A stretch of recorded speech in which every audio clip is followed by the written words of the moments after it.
que hay una crisis del modelo fordista keynesiano y hay un intento de reestructurar, como en todas las crisis, significa una etapa donde se tratan de romper los obstáculos que generan la crisis y recrear las condiciones para volver a crecer. En este caso, la política neoliberal, la transferencia de riqueza, lo que buscan es resolver el obstáculo que tienen los capitalistas, que es obtener más tasa de ganancia, pero que después van a generar problemas. Ahora, al entrar en crisis los países centrales, esto va a llevar también a una crisis de la inserción que tenía América Latina dentro de la economía mundial durante el modelo fordista keynesiano, lo que algunos llaman el fordismo periférico o dependiente. ¿Por qué?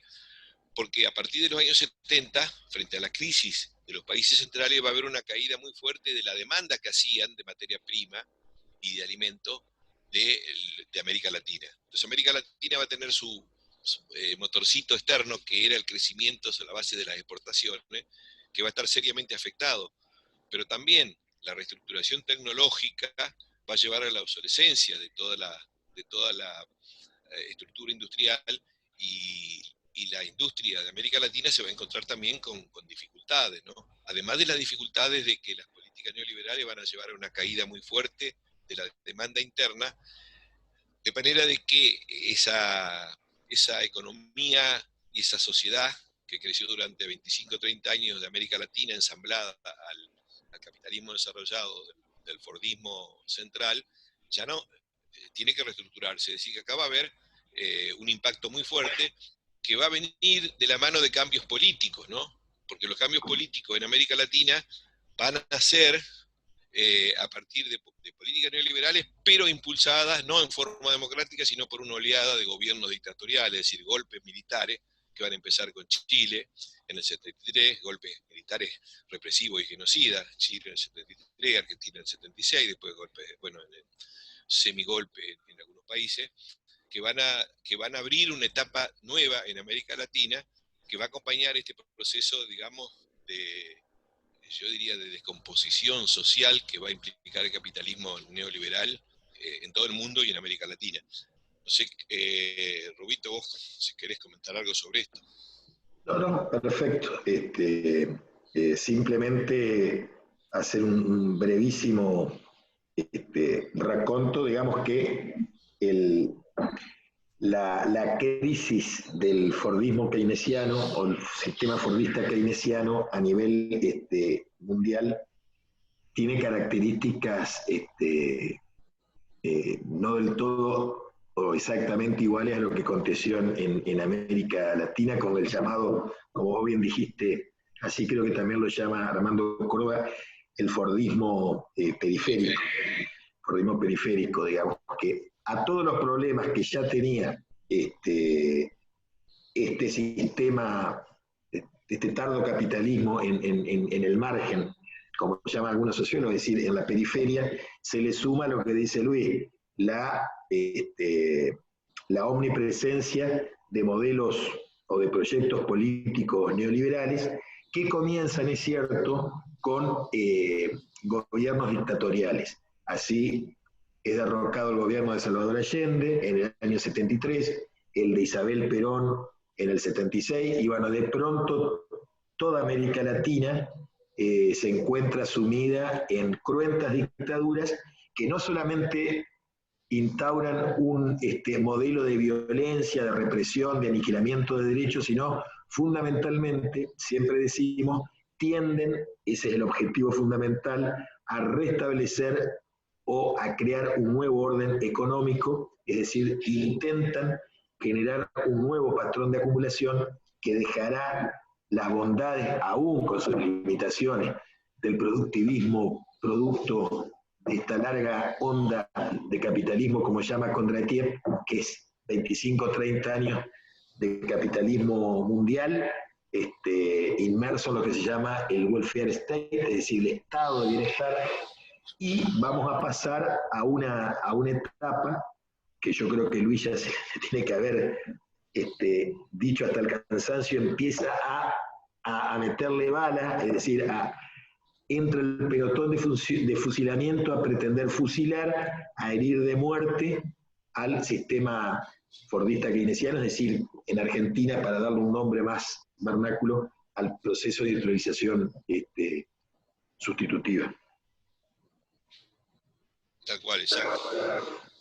Así como el Fordismo keynesiano terminó en los años 70, en Argentina fue el inicio del fin del llamado modelo Easy en la segunda etapa, y una larga crisis que va a provocar un cambio de estructura y un reacomodamiento también de la Argentina en este proceso de cambio mundial.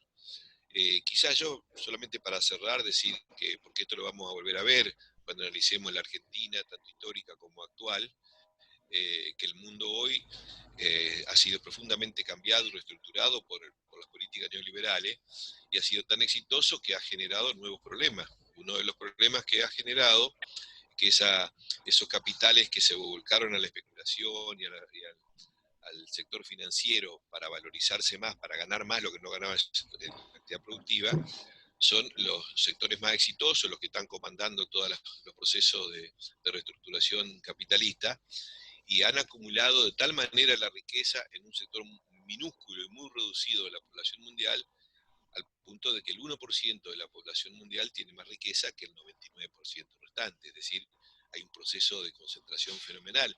Ahora, ese éxito le genera un problema al capitalismo, porque el capitalismo, con la reestructuración de las empresas transnacionales y las nuevas tecnologías, tiene capacidad productiva para producir 10 y 100 veces más, pero resulta que destruyó los mercados.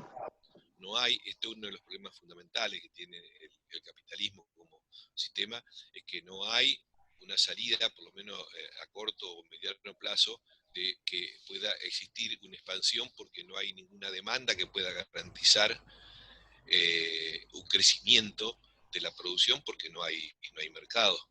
Y es un problema no resuelto, ¿no? Y una sobreacumulación de capitales especulativos que cada vez tienen menos sustento en la realidad, y una sobreacumulación de capacidad productiva que no tiene mercado, ¿no? Esto es un problema que tiene el sistema, que no lo puede resolver por ahora, y que además se agrava por la situación de la humanidad, que en términos del sistema capitalista no es problema, pero sí el problema de la crisis civilizatoria que nosotros llamamos, que es una crisis que, por los efectos destructivos, por las consecuencias que genera esta expansión del capitalismo, se puede considerar como dos grandes crisis, que es la crisis humanitaria, y que es de una magnitud tan grande la cantidad de población que queda afuera, que más de la mitad de la población mundial vive en situación de pobreza estructural, más de 2.000 millones de seres humanos tienen problemas para comer, o sea que están en situación de indigencia, y hay graves problemas humanitarios que no se pueden resolver en el marco de este sistema. Pero además, la destrucción ambiental, que es otro de las patas de esta gran crisis, a lo que está llevando es a problemas de superar la capacidad que tiene el planeta de soportar esta actividad, esta depredación feroz, y que en la medida de que no se cambie el rumbo, bueno, todo el consenso científico es cada vez más contundente en sus alarmas, en su llamado de atención, diciendo de que no nos queda mucho tiempo, poquitísimo, quizás una década, si no logramos detener el calentamiento global, la destrucción masiva de especies. Hemos entrado ya en lo que se llama la sexta gran extinción masiva. Ha habido 5 grandes extinciones masivas en la historia del planeta, la última fue hace 65 millones de años, y hoy estamos pasando por una extinción masiva, pero provocada por nosotros, por el ser humano, ¿no es cierto? Si no logramos cambiar esto, no tenemos mucha perspectiva de seguir existiendo como especie. El planeta va a seguir, por supuesto. Entonces, nos encontramos con que en lo que llevamos de este siglo hay un sistema que está en una crisis profunda estructural que no puede resolver, pero además ha generado una crisis civilizatoria que no se puede tampoco resolver en el marco de este sistema. Bueno, con esto yo más o menos creo que Luis, sí, para que le desarrolles mínimamente, porque nos queda tiempo, lo del patrón de consumo elitesco, el efecto imitación y, bueno, no sé qué alguito más quedó que por ahí a veces se suele preguntar en los parciales. Sí, básicamente quizás por ahí es difícil reproducir todo, porque para eso está el texto completo, ¿no es cierto?, de un autor, pero sí por qué en América Latina no se pudo lograr completar los tres sectores industriales como sí en los países centrales. En los países centrales, las políticas aplicadas para mejorar el salario, porque necesitaban que hubiera mercado, generó una sociedad con un relativo elevado poder adquisitivo. Ese elevado poder adquisitivo permitía que todo el nuevo desarrollo de productos más sofisticados tuviera mercado en esos países centrales, ¿no es cierto? De manera de que ellos tenían demanda para toda la gama, ¿no es cierto?, de lo que es la ingeniería calificada, la producción masiva, tenían mercado suficiente. En cambio, en América Latina, el mercado que era básico para la producción era el mercado de bienes de consumo masivo. La distribución del ingreso no permitía, salvo sectores muy reducidos que tuvieran la capacidad productiva que tenía la gran mayoría de la población en los países centrales. Entonces, acá el consumo era mucho más, como se dice, elitesco, limitado a una parte de la población. Entonces, la producción industrial dentro de la América Latina no tenía un mercado suficiente como para poder llevar a cabo ese proceso de transformación global de la industria. Pero además, el proceso de industrialización en América Latina fue siempre muy dependiente de las inversiones extranjeras, y las inversiones extranjeras en la etapa que se dio venían nada más que para producir para el mercado local, es decir, que traían tecnología que no era de punta como para competir con ellos mismos en el mercado mundial. Entonces, todo esto fue lo que, en cierta manera, limitó las posibilidades de transformación de América Latina y las dejó en una etapa, digamos, más introductoria y más limitada, que tal vez podría haberse dado. En la Argentina yo creo que se estaba avanzando bastante en este proceso, en la segunda fase de exportaciones, pero que, bueno, hay otro elemento que en todo caso creo que cuando analicemos Argentina lo vamos a poder trabajar mejor. No sé si vos querés completar algo más. No, el carácter apendicular nada más, Luis, que a veces se lo solemos preguntar, pero que tiene que ver un poco con la ICI o con este fordismo incompleto o periférico. ¿Por qué el carácter apendicular? Sí, en realidad lo apendicular era la estructura industrial. Exacto. O sea, el tener la tercera fase, la industria global necesita los tres sectores, ¿no es cierto? El sector de investigación y desarrollo, la ingeniería calificada y el ensamblaje no calificado. En el caso de América Latina era parte, pero dependiente y apendicular de esa estructura global, porque solamente tenía la parte de ensamblaje no calificado. Entonces era compradora del resto de los sectores de los países centrales. O sea, los países centrales tenían su propio mercado interno, pero también nos exportaban esos bienes, maquinaria, equipo y tecnología. Entonces nosotros éramos un apéndice dependiente. Apéndice, ahí está. Sí, no, quería que les quede claro esto a los chicos también, pero está bien, yo creo que se ha desarrollado todo. No quedó. A ver, seguí pasando un poquito, Octavio.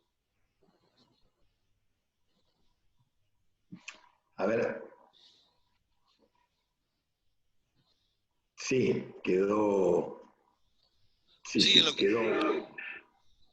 quedó todo, incluso todo ha quedado bien condensado en este esquema que les recomiendo a los alumnos que no estudien de este esquema, que le peguen 2 o 3 leídas a conciencia al texto de Armando Córdoba y que este esquema sea como una guía, como si ustedes tuvieran que poner el tema, para no olvidarse de nada. Acá están digamos, los disparadores o las ideas fuerza de esta categoría. Bueno, no, está.